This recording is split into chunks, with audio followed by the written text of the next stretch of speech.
तेलंगाना में एक deputy SP पकड़ा गया है और उसके पास 200 करोड़ की प्रॉपर्टी मिली है। 200 करोड़ तो मिल गई है, बाकी और पता नहीं किसके किसके नाम उसने कर रखा होगा। साले के नाम, बहनोई के नाम, चाचा के नाम, मौसा के नाम, फूफा के नाम, ड्राइवर के नाम, नौकर के नाम, और कितनी प्रॉपर्टी कर रखी होगी अभी उसका कुछ पता नहीं। चलो 200 करोड़ जो उसके पास मिला है, अगर उसने एक गलत काम करने का 1 लाख लिया होगा, इसका मतलब उसने 20,000 गलत काम किए। अगर एक अपराधी को छोड़ने का उसने एक लाख रुपए लिया, यानी 20,000 अपराधियों को उसने छोड़ा।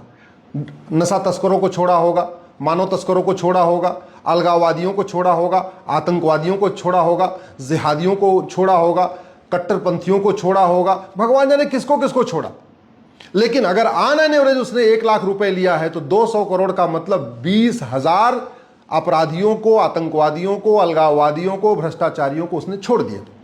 ऐसे ही दिल्ली में एक इंस्पेक्टर पकड़ा गया, उसका काम था दिल्ली में नशा तस्करी को रोकना, ड्रग कारोबार को रोकना, नारकोटिक डिपार्टमेंट में था। उसके पास 100 करोड़ की प्रॉपर्टी मिली है। अगर उसने भी अगर 1-1 लाख रुपए लिया होगा तो इसका मतलब चूंकि वो नारकोटिक डिपार्टमेंट में था, उसने 10,000 ड्रग स्मगलर को छोड़ा है, तब जाके उसके पास 100 करोड़ की प्रॉपर्टी बनी है। पंजाब में एक डीआईजी पकड़ा गया, उसके पास 200 करोड़ की प्रॉपर्टी मिली। स्वाभाविक सी बात है, अगर और वो डीआईजी का काम था पंजाब में नशा रोकना, इसका मतलब उसने भी अगर ऑन एन एवरेज एक ड्रग स्मगलर से 1 लाख रुपए लिया होगा तो 20,000 ड्रग स्मगलर को उसने फ्री कर दिया पंजाब के डीआईजी ने। उत्तर प्रदेश में एक कानपुर में दरोगा के पास 100 करोड़ की प्रॉपर्टी मिली। इसका मतलब अगर उसने एक गलत काम करने के लिए 1 लाख रुपए लिया तो उसने भी लगभग 10,000 गलत काम किए अपनी नौकरी में। मध्य प्रदेश में एक सिपाही के पास 250 करोड़ मिल गया। सिपाही के पास 250 करोड़। यहां बड़े बड़े कहते नहीं मेहनत करने वाले 2.5 करोड़ नहीं कमा पाते, वो सिपाही होकर 250 करोड़ कमा गया।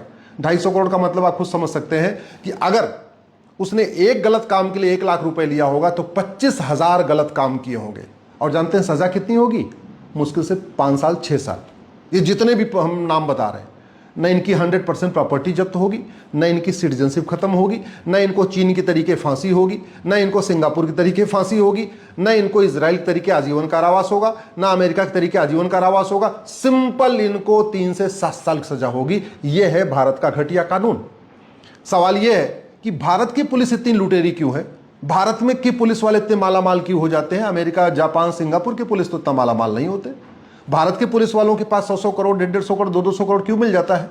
अमेरिका में तो नहीं मिलता, चीन में तो नहीं मिलता, जापान में तो नहीं मिलता, सिंगापुर में तो नहीं मिलता, जर्मनी में तो इतना पैसा नहीं मिलता, डेनमार्क में नहीं मिलता, रूस में नहीं मिलता। भारत में क्यों मिलता? क्योंकि यहां पे सांसद बदल रहे हैं, विधायक बदल रहे हैं, मुख्यमंत्री बदल रहे हैं, राष्ट्रपति बदल रहे हैं, चीफ जस्टिस बदल रहे हैं, जज बदल रहे हैं, कलेक्टर कप्तान बदल रहे हैं, लेकिन नियम, घटिया नियम कानून नहीं बदल रहा है। हमारा थाना आज भी भ्रष्टाचार का अड्डा है, क्योंकि 1861 का पुलिस, घटिया अंग्रेजों वाला, मैकाले वाला 1861 का पुलिस एक्ट आज भी चल रहा है। अग्नियान बना लिया, मंगलयान बना लिया, सूर्ययान बना लिया, ब्रह्मोस बना लिया, पृथ्वी बना लिया, अग्नि मिसाइल बना लिया, लेकिन हमने 1861 का घटिया पुलिस एक्ट बदल के एक यूनिफॉर्म पुलिस कोड लागू नहीं किया, पुलिस चार्टर लागू नहीं किया, पुलिस की रोल्स रिस्पॉन्सिबिलिटी हमने अकाउंटेबिलिटी फिक्स नहीं किया, और गलत काम करने वालों को कठोर दंड की व्यवस्था नहीं किया। ये भ्रष्टाचार अनलॉफुल एक्टिविटी है, लेकिन हमारे पास अनलॉफुल एक्टिविटी से निपटने के लिए कानून है, जिसको अनलॉफुल एक्टिविटी एक्ट कहते हैं। 1967 बना था, इसमें हमने लिखा ही नहीं है कि हाँ भ्रष्टाचार अनलॉफुल एक्टिविटी है। इसका मतलब भ्रष्टाचार लॉफुल एक्टिविटी है। यह है इस देश का घटिया कानून।